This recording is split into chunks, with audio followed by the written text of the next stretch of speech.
देखिए भाइयों, शीशम की बहा है।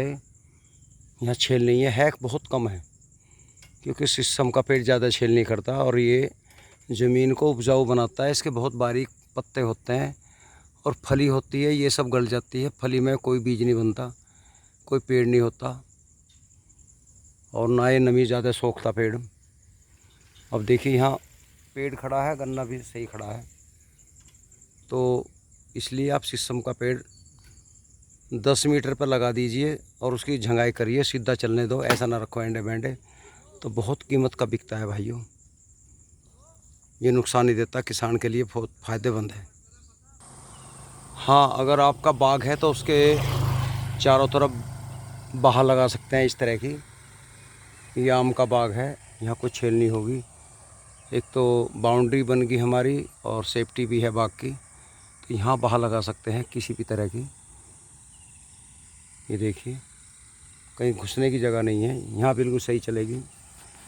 लेकिन इसकी छेल यहाँ तक असर कर रही है, ये नुकसान होता है। क्योंकि चीज़ एक ही होता है, पेड़ लगा लो या फसल पैदा कर लो, नुकसान देती है।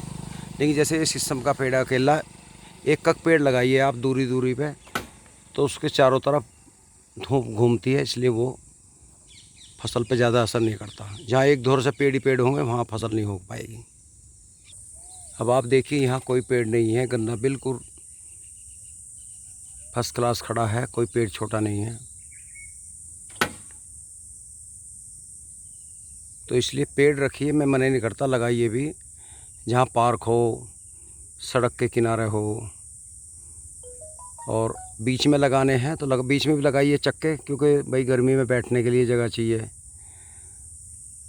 तो उसको एक धोरा से मत लगाओ, कम से कम 10-15 मीटर का अगर हम गैप रखेंगे तो वो चारों तरफ धूप घूमती है, उससे फसल पे नुकसान नहीं होता।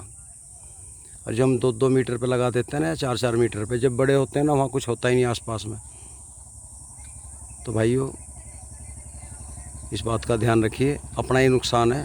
मैंने देखा मुजफ्फरनगर भोपा क्षेत्र में ज़्यादातर चारों तरफ, हर खेत के चारों तरफ यूकेलिप्टस पॉपुलर का आजकल बड़ा क्रेज़ चल रहा है वहाँ नहर के तलेटी में। तो वहाँ पैदा ही नहीं होती, आधी ज़मीन तो उनकी उसमें पेड़ों की छेल में चली जा, और जब बिकती है वही 250-300 रुपये कुंटल। कोई अच्छा रेट नहीं मिलता। आज तक मुझे ऐसा लग रहा पेड़ वाले को किसी को 1000-2000 रुपये कुंटल नहीं मिला। जो गन्ने का रेट है वही रेट पेड़ों का होता है। ये हमने भी बाहर बो के देख ली। किसान कहते हैं मेरा 3 लाख का बिक गया, 5 लाख का बिक गया पेड़। तो वो देखिए उन्होंने कितना नुकसान किया कितने साल में, आप हिसाब लगाइए। तो बहुत मोटा नुकसान किसान को उठाना पड़ता है।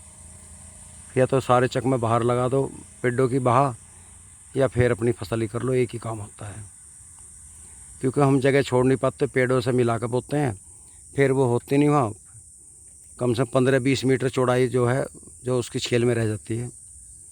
10 मीटर तो ज़रूरी है, तो इससे तो 10 मीटर ना बोएं तो वो बढ़िया है। लेकिन दिल है कि मानता नहीं, बोनी पड़ती है। और भैया वो हमारा बीज हर साल बेकार हो जाएगा। कुछ पेड़ पर कंटो रहती है, कंटो खा जाओ उसे, गन्ने को, जो भी फसल होती है। भाइयों, एक चीज़ मैं और बताना चाहता हूँ, जिस किसान की खेतों की मेड़ और साइड बिल्कुल साफ़ होगी उसकी फसल भी अच्छी होगी। और जिसका ये हाल होगा, भांग खड़ी है, अढ़ावा खड़ा है, उसकी फसल अच्छी नहीं होती। कुदरती बात है, नियत गैल बरकत, वो कहावत सही है। जो अपने चक में साफ़ सफाई रखता है तो उसकी फसल भी हंसती खिलखिलाती रहती है। अब ये पूरा चक देख लीजिए आप, बिल्कुल कोई भी पेड़ नहीं है। ये कोई समझदार किसान है। और आप इस साइड में देख लीजिए, इनके पास टाइम नहीं है सफाई करने का। भाइयों, ये गन्ना है, इसको आप देखिए, इसमें बहुत हल्की डोज लगाई गई है और ये बहुत ही ना ज़्यादा ब्लैक रंग है ना ज़्यादा फिक्का है। अगर ये 10 कुंटल भी कम निकला तो ये ना तो गिरेगा और औसत एवरेज आएगा इसका। हमारे किसान जो है होड्डा होड़ देह खाद देह खाद देह खाद देह दवाइयाँ, तो इतनी डोज लगा देते हैं, उनका कोई हिसाब नहीं रहता और बाद में कुछ नहीं बच पाता। तो फसल को बढ़ने का भी मौका दीजिए। जैसे ये है, इसमें औसत लागत लगाई गई है, ये बढ़ रहा है, समय पे ये भी पूरा हो जाएगा।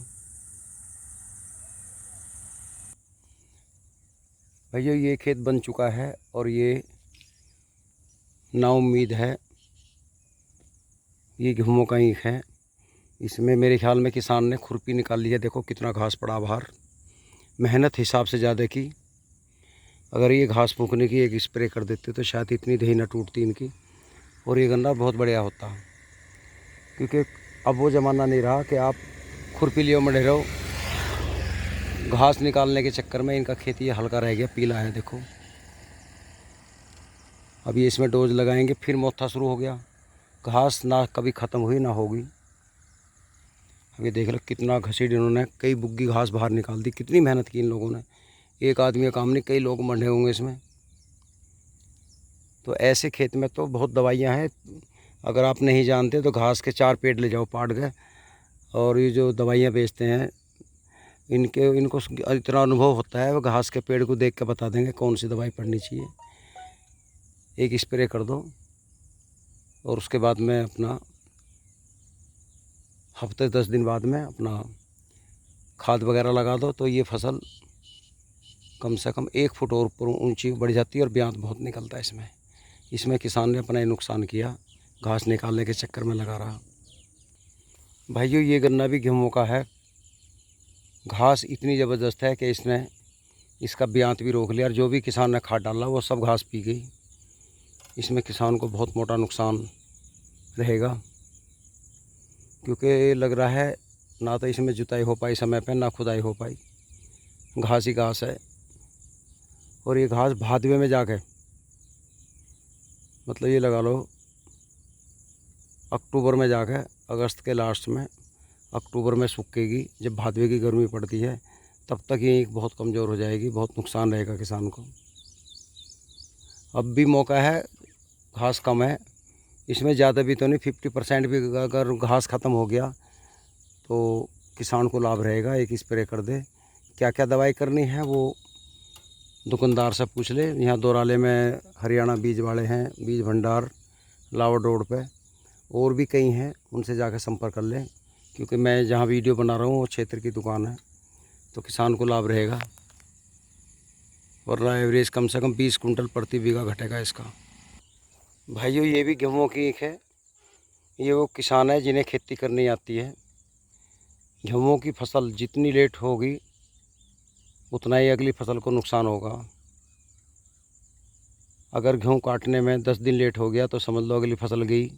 अब कल लावाराबिल्ले के कारण कुछ किसानों की फसल समय पे नहीं कट पाई, इसलिए गन्ना लेट हो गया। लेकिन ये सही टाइम पे बोया गया तो इन्होंने मेहनत भी की, जुताई खुदाई। देखो कितना अच्छा ये गन्ना है। पहले वाले गन्ने से 20 कुंटल ज़्यादा निकलेगा, 10 तो गारंटी से है।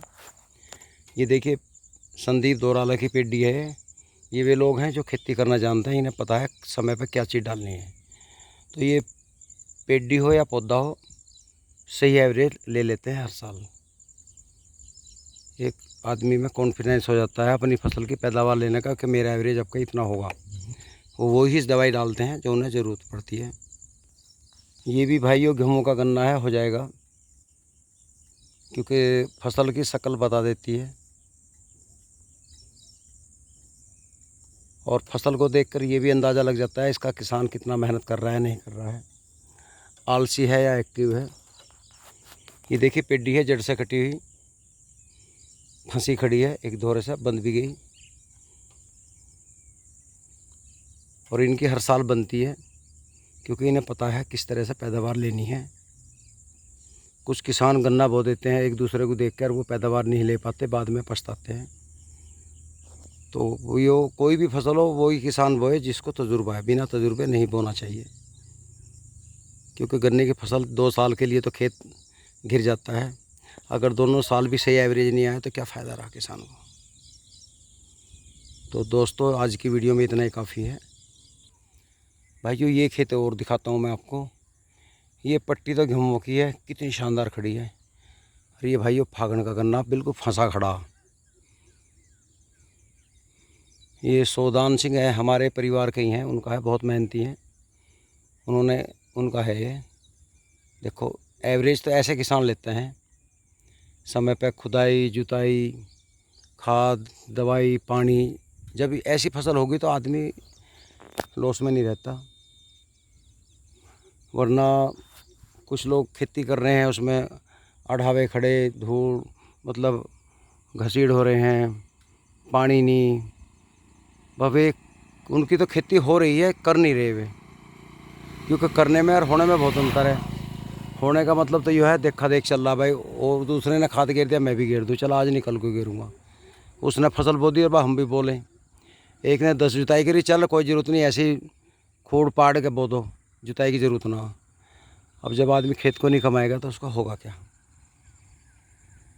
हमारे यहाँ कृषि फार्म है, वहाँ के डॉक्टर कहते हैं कि जुताई मत कीजिए, पट में बोइए। गेहूँ चलो गेहूँ पट में बोगिए, आड़ू और गन्ना तो पट में नहीं बो, वो आड़ूओं को भी ऐसे बुवाते हैं पट में। तो डॉक्टर हैं, नए नए शोध कर रहे हैं। किसान अगर ऐसे शोध करेगा तो उनका कुछ नहीं होने का। सरकारी फार्मों में जाकर देख लो आप, ऐसा गन्ना नहीं मिलने का। गन्ने से ऊपर उनका अंदर उनका खरपतवार है, देखे मैंने। तनख्वाह सबको मिलनी है सरकार से, मजदूरों को मिलनी है, लेकिन वे सरकारी काम तो सरकारी होते हैं भाइयों। किसान है, जितनी मेहनत जितनी पैदा किसान कर लेगा, जितना तजुर्बा किसान को, मैं तो मानता नहीं और किसी को। तो भाइयों नमस्कार।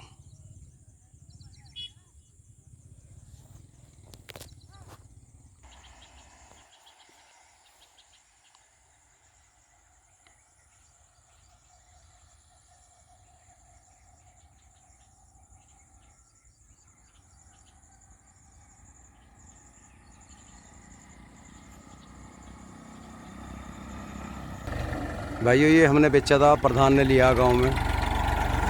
वो ट्रैक्टर है, बहुत बढ़िया चल रहा है।